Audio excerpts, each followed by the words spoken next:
star. She's our star. Natalie Cline is State School Board, USBE. She created Higher Ground with Monica, and she is like a tireless fighter for all of the children in the state of Utah and really in the country. She's so amazing. So. Wow, what a world we're living in, right? So much commotion, so much confusion, so much excitement. It gives us such a wonderful opportunity to stand and be witnesses for that which is true.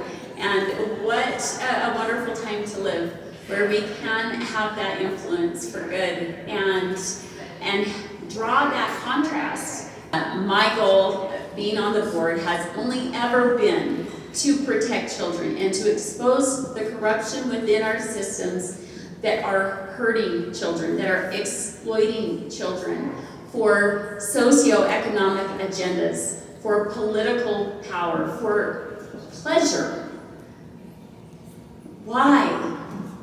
Why are we in this place where our children are the target and they're being used as pawns and being weaponized to play adults against each other and to gain power?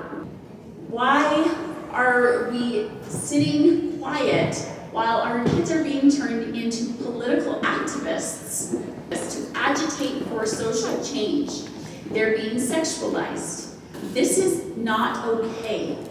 It's just not. And it's time we say enough.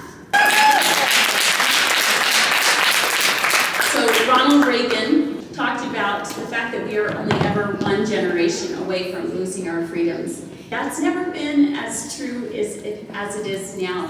I was, just this last week, I was in my research, I was horrified to find out that our schools are pushing a global program called Spread the Word. It's in at least 3 districts in Utah.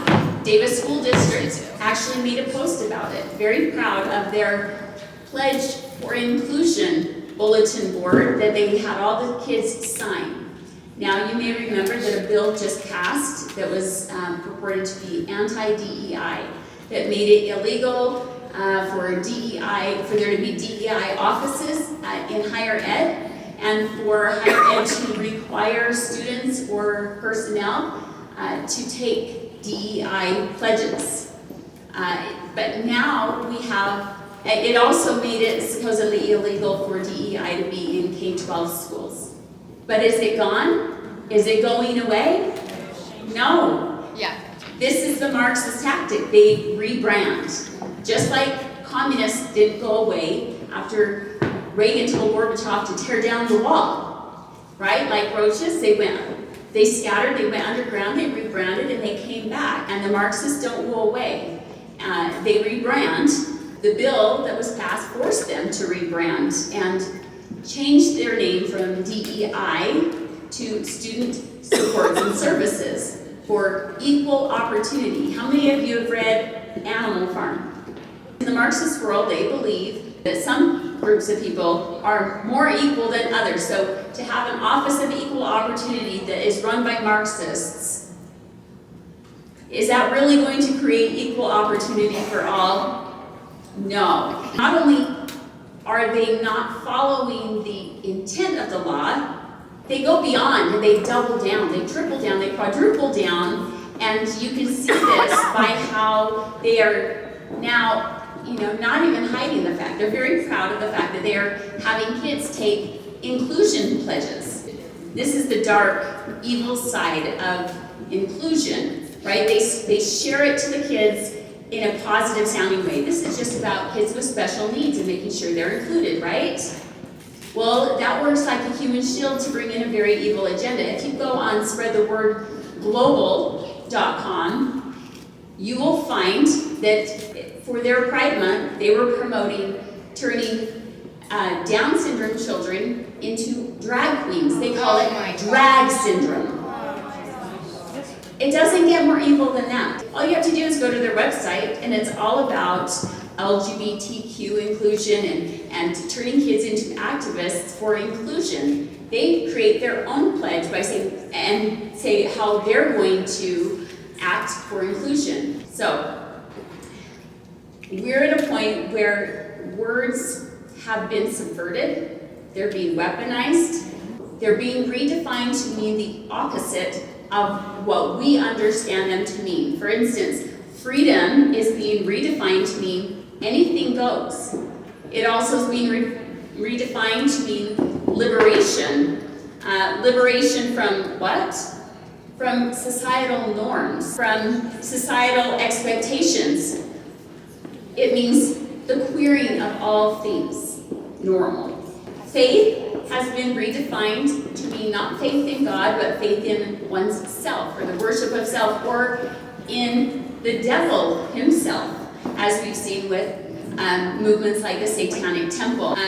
Marriage, family, sex, and gender have all but been redefined out of existence. So many of the words that you find put in code, the same thing has been done there. So you'll read a piece of legislation and think it means one thing. The Marxists read it and go, yes. They know exactly how they're going to interpret it. It's all about interpretation and the lens that you look at things through. We can't take anything for granted anymore. Like Alice in Wonderland, we stepped through the looking glass, and nothing is what it seems. And we're grasping desperately to try and hold on to anything that is normal, okay? Much of this confusion and chaos is by design. We need elected officials that have more courage, that are wiser, that can see things through the lens that the activists see it through, so that they can write it in such a way that we don't have these problems. We have activists, school librarians, that have taken pledges to implement these things regardless of laws passed. The most recent situation with me, the governor decided to come out and give me a public flogging. And then he encouraged others to jump on that bandwagon. The reason this is happening is because I am pulling back the curtain on what is happening in the system and the smoke and mirrors that people are using to make it look like they're fixing problems when really they are actually enabling the problem. And they don't like that. They just want me to go away. I fight against these agendas. And that is why they want to gone. They just want this to go away. They don't know what to do about it. And the easiest way for that for them to make that happen is to make me go away. Well, I'm not going away. These are all pictures that have been sent to me by parents in Utah of things that their kids are being exposed to or that are being pushed on their kids in our schools. This is not okay. If anybody's okay with this, I want to know about it, and I want to know why. And if you say you're not okay with it, what are you doing to stop it? What are you actually doing to stop it? Not just say you're against it, because we have a lot of elected officials that are pushing this or allowing it to happen and pretending that they're not. And coming right out and making statements saying that they're fighting against this, when I've been in the room with them and that is simply not the case based on their votes. When you cave to special interest groups and you give in to the Marxist language and the Marxist tactics, you're not a principled person. You're a tool. And we deserve better. So I hope that you will continue to raise your voice for that which is good and true and right, so that we can bring our society back to a place of sanity. And if not, at least we can lead good people to a place of truth, and that we can continue to gather and gain strength from one another. And I so appreciate all of you and all of your support, and knowing that you're in this fight with me. And being a patriot requires that we fight. and sacrifice our lives, our fortunes, and our sacred honor for the cause. And I leave that with you, and thank you again for inviting me.